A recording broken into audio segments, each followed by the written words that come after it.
அன்படை தமிழ் நெஞ்சங்களுக்கு வணக்கம். மகளிர் தினம் முடிஞ்சிருச்சு. மகளிர் தினத்தை ஒட்டி தாவேகாவின் தலைவர் விஜய் ஒரு வீடியோ வெளியிட்டு இருந்தாரு. அந்த வீடியோவில் வருத்தமும் தெரிவிச்சிருந்தாரு. சந்தோஷமா இருக்கீங்க தானேன்னு ஆரம்பிச்சு ஒரு மிகப்பெரிய குற்றச்சாட்டையும் முன் வச்சிருந்தாரு. என்னென்ன விஷயங்கள்லாம் திரு விஜய் அவர்கள் பேசியிருந்தார், தாவேகாவினர் மகளிர் தினத்தை ஒட்டி மகளிர் பாதுகாப்பு குறித்து என்னென்ன விஷயங்கள் எல்லாம் முன்மொழிஞ்சிருந்தாங்க, இந்த நாளில் அதை தொடர்ந்து அடுத்தடுத்த நாட்களில் அடுத்தடுத்த நகர்வுகளை அவங்க என்னென்னலாம் பண்ணியிருக்காங்கன்றது தான் இன்னைக்கு வீடியோவில் நம்ம பேச இருக்கிறோம். வாங்க அரசியல் பழகலாம். நல்லதே நடக்கும், வெற்றி நிச்சயம். தமிழக வெற்றி கழகம் தொடங்கி 2வது ஆண்டு விழாவுக்கு அப்புறம் தீவிரமான அரசியல் போக்கை எடுத்திருக்கிறார். தொடர்ந்து பல முன்னெடுப்புகளை எடுக்க சொல்லி கட்சிக்காரங்களுக்கு உத்தரவு போட்டிருக்கிறாங்க. அதில் முக்கியமானது மக்கள் சார்ந்த பிரச்சனைகளுக்கான அறவழி போராட்டங்களை முன்னெடுங்கள்னு சொன்னது. இன்னொன்று, இந்த மகளிர் பாதுகாப்பு குறித்தும் மகளிர் குறித்தான அந்த உரிமைகளை கொடுப்பது குறித்துமான பல விஷயங்களை தொடர்ந்து ஆணித்தரமாக நம்ம பேசணும்னு தாவேகா ஒரு திண்ணமான தீர்க்கமான தைரியமான முடிவோட களத்தில் இருக்காங்கன்றது புரியுது. மகளிர் தினத்துக்கு வாழ்த்து செய்தியை திரு விஜய் அவர்கள் ஒரு வீடியோ வடிவத்தில் வெளியிட்டு இருந்தாங்க. மகளிருக்கெல்லாம் வாழ்த்துக்கு அப்புறமா மகளிருக்கு பாதுகாப்பு இல்லாத ஒரு இன்செக்யூரிட்டியோடு இருக்கக்கூடிய இந்த நாட்டில் நம்ம எப்படி சந்தோஷமாக இருக்க முடியும்? நம்ம எல்லாரும் சேர்ந்து தான் டிஎம்கேவை செலக்ட் பண்ணோம். ஆனால் அவங்க நம்மளை இப்படி ஏமாற்றுவாங்கன்னு நினைக்கல. எல்லாமே மாறக்கூடியது தான். விரைவில் ஒரு மாற்றத்தை நாம் சந்திக்கவிருக்கிறோம். அந்த மாற்றத்திற்கான முதல் படியாக 2026 இருக்கும். மாற்றத்தை நம்ம எல்லாரும் ஒன்று சேர்ந்து நடத்தி காட்டலாம். எல்லா நாளும் என்னைக்கும் உங்களோட அண்ணனா, தம்பியா, தோழனா உங்கள் கூடவே இருக்கிறேன் அப்படின்னு சொல்லி திரு விஜய் அவர்கள் முடிச்சிருந்தாங்க. இந்த வீடியோ பெரும்பாலும் எல்லாருமே ரீச் ஆயிடுச்சு. அந்த அளவுக்கு போய் சேர்ந்துருக்கு. மக்களும் அதை புரிஞ்சுக்கிட்டாங்க அப்படின்னு தான் சொல்லணும். இதை தொடர்ந்து என்ன நடக்குது அப்படின்னா, விஜயுடைய இந்த வீடியோவுக்கு பல விமர்சனங்கள் வந்துச்சு. மகளிர் தின வாழ்த்துல கூட அரசியலா, மகளிர் தின வாழ்த்துல கூட இப்படி பேசணுமா அப்படின்னு. ஒரு விஷயம், தாவேகாவின் தலைவர் விஜய் எந்த கட்சியையும் பேர் சொல்லி குறிப்பிடலை அப்படின்ற ஒரு விமர்சனம் வந்துச்சு. ஏன் திமுகன்னு சொல்ல பயமா, பாஜகன்னு சொல்ல பயமான்னு ஒரு கேள்வி இருந்துச்சு. இந்த வீடியோவில் திமுகன்னு குறிப்பிட்டிருக்கிறார். அப்போ என்றைக்குமே விஜய்க்கு பயம் கடந்தது கிடையாது.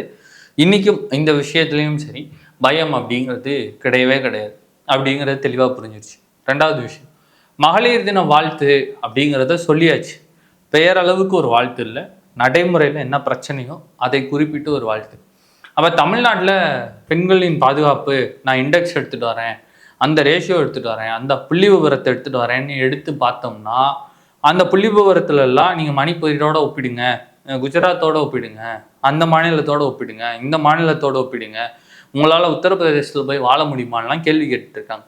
ஆனால் வளர்ச்சின்னு பேசும்போது தமிழ்நாடை இந்தியாவில் எந்த மாநிலத்தோடையும் ஒப்பிட முடியாது, உலகத்தில் இருக்க மற்ற நாடோட தான் ஒப்பிட முடியும்னு ஒன்று சொல்கிறாங்க.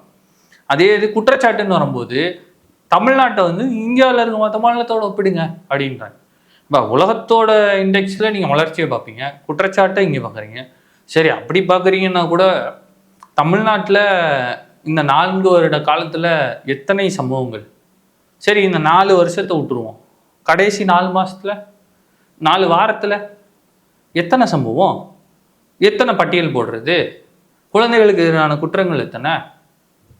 அந்த பட்டியலினுடைய நீளம் ரொம்ப பெருசாக இருக்குல்ல. இப்போது இந்த விஷயம் நடக்கவே இல்லை, தாவேகா தலைவர் விஜய் சும்மா அடிச்சு விடுறாரு, அரசியலுக்காக ஆதாயத்துக்காக பேசுகிறாருன்னா, அப்படி ஒரு விஷயம் சொல்லும் போதே ஆட்டோமேட்டிக்காக பப்ளிக் ரியாக்ஷனே அப்படி வந்திருக்குமே. என்னப்பா லூஸ் மாதிரி பேசுகிறாரு அப்படின்னு வந்திருக்குமா இல்லையா? ஆனால் இதெல்லாம் உண்மையாக இருக்க கண்டு தான் இப்போ தாவேகா தலைவர் விஜய்க்கு எதிராக கேள்வி கேட்குறவங்களை பார்த்து மக்கள் அதே கேள்வி கேட்குறாங்க. அவர் கரெக்டாக தான் பேசுகிறாரு, இவங்க என்ன லூஸ் மாதிரி பேசுகிறாங்க, தமிழ்நாட்டில் என்ன இப்போ இந்த குற்றம்லாம் நடக்கலைன்னு நீங்கள் சொல்கிறாங்களா அப்படின்னு மக்கள்கிட்ட இருந்து ஆட்டோமேட்டிக்காக ஒரு ரியாக்ஷனே வருது. தாவேகா இந்த போராட்டத்தை மாவட்டங்கள் தோறும் நடத்திட்டாங்க. இந்த மாவட்ட செயலாளர் அறிவுக்கு பின்னாடி கிட்டத்தட்ட பல மாவட்டங்களில் தான் முதல் போராட்டமாக இருக்குது. களத்தில் இறங்கி இருக்கிறாங்க. பல இடங்களில் தன்னெழுச்சியாக கூட்டங்கள் கூட்டப்பட்டிருக்கு. இதுக்கு நடுவுலையும் காசு கொடுத்து கூட்டினாங்க, அப்படி கூட்டினாங்க, இப்படி கூட்டினாங்கன்ற அந்த கேமெல்லாம் நடந்துட்டு தான் இருக்குது. ஆனால் அதை தாண்டி பல இடத்துல தன்னெழுச்சியாக தான் உண்மையாகவே மக்கள் கூடியிருக்கிறாங்க, தாவேகாவினர் கூடியிருக்கிறாங்க. அந்த பெண்கள் பாதுகாப்பு குறித்தான அந்த அறவழி போராட்டத்தையும் அந்த கேள்வியையும் அரசாங்கத்தை நோக்கி பல மாவட்டங்களில் எழுப்பியிருக்கிறாங்க. தீவிர களமாடலுக்கு தாவேகா தயாராகிடுச்சு, களம் ஆடிக்கொண்டு இருக்கிறார்கள்னு தான் சொல்லணும். களத்தில் இறங்கி இந்த பெண்கள் பாதுகாப்பு குறித்தான அந்த பெண்களுக்கு எதிரான கொடுமைகள் குறித்தான கேள்விகளை வலுவாக வலிமையாக எழுப்ப இருக்கின்றனர் தமிழக வெற்றி கழகத்தினர்.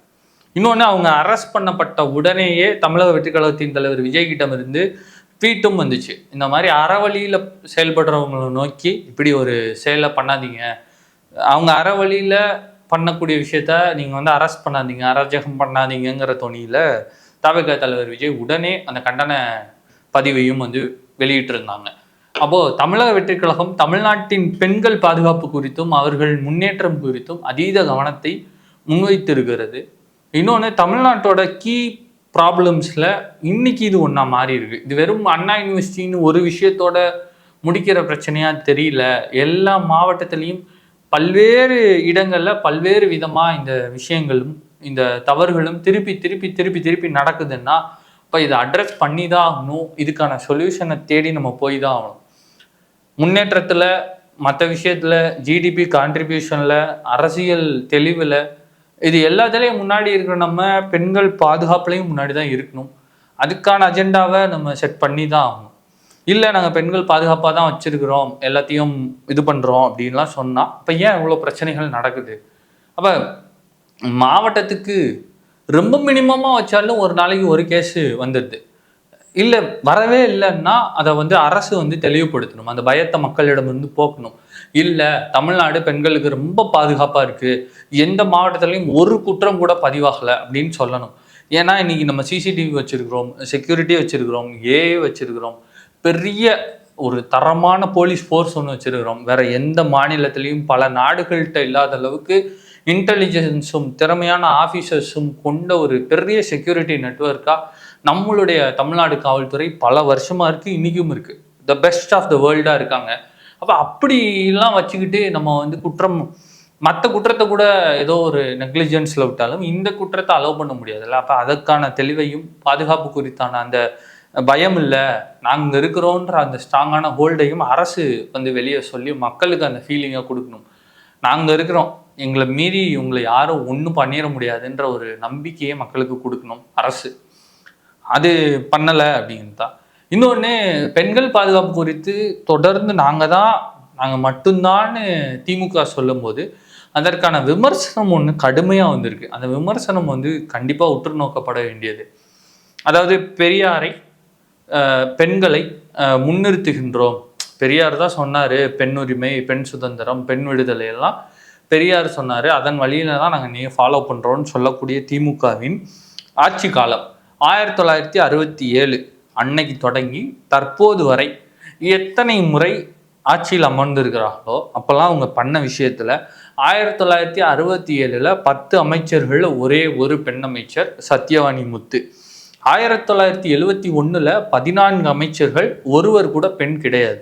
1989 16 அமைச்சர்கள், ஒரே ஒருத்தர் சுப்புலட்சுமி ஜெகதீசன் மட்டும் பெண் அமைச்சர். 1996 25 பேர் அமைச்சர்கள், அதில் ஒரே ஒருத்தர் ஜெனிஃபர் சந்திரன் மட்டும் பெண் அமைச்சர். 2006 30 பேர் அமைச்சர்கள், 3 பேர் மட்டும் பூங்கோதை, தமிழரசி, கீதா ஜீவன், இவங்க 3 பேர் மட்டும்தான் அமைச்சர்கள். 2021 35 பேர். இந்த 35 பேரில் கைல்வெளி, கீதா ஜீவன் 2 பெண் அமைச்சர்கள். இப்போ இவங்களோட மொத்த லைஃப் டைம் ஹிஸ்ட்ரியில் 130 முறை அமைச்சர்களாக ஆண்கள் பதவியேற்றிருக்கிறார்கள். பெண்கள் 8 முறை தான் பதவியேற்றிருக்கிறாங்க. அப்போ இவங்களுக்கான அரசியல் பிரதிநிதித்துவத்தை ஆளுகின்ற ஆட்சியில் இருக்கின்ற திமுக எவ்வளவு தூரம் கொடுத்துருக்காங்கன்ற கேள்வியை தாவேகா கடுமையாக முன்வைக்குது. அப்போ நாங்கள் பெண்கள் பாதுகாப்பு குறித்து பேசுகிறோன்னா ஏன் தமிழ்நாட்டில் இவ்வளோ ப்ராப்ளம் நடக்குதுன்னு கேட்குறாங்க. பெண்களுக்கு நாங்கள் முக்கியத்துவம் கொடுத்துருக்குறோன்னா முதல்ல உங்கள் ஆட்சியில் கொடுத்துருக்கிறீங்களான்னு கேட்குறாங்க. இது எல்லாத்தையும் தாவேகா கடுமையாக விமர்சிக்கிறது, கேள்வி கேட்கிறது. அப்போ தமிழக வெற்றி கழகத்தை இனிமே திமுக ஒரு சாதாரண கட்சி மாதிரி டீல் பண்ணவே முடியாது. அவர்கள் ரசிக குஞ்சுகள் அப்படிங்கிற அந்த டேர்ம்லேருந்து மாறி இன்னைக்கு அரசியல் மயப்பட்டவர்கள், அரசியல் தெளிவுடையவர்களாக மாறி தாவேகாவின் படை இன்னைக்கு நிற்கிது களத்தில். அப்போ மற்ற கட்சிகள் எல்லாமே தாவேகாவோட ரொம்ப கவனமாக தான் களமாடணும் இனிமே அப்படிங்கிறதான் நிதர்சனமான உண்மை. தமிழக வெற்றி கழக தலைவரின் இந்த மகளிர் தின வாழ்த்து குறித்தும் இந்த மாநிலம் தழுவிய இந்த மகளிருக்கான போராட்டம் குறித்தும் நீங்கள் என்ன நினைக்கிறீங்க அப்படிங்கிறத கமெண்ட்ல சொல்லுங்கள். வாழிய செந்தமிழ், வாழ்க நற்றமிழர், வாழிய பாரத மணி திருநாடு.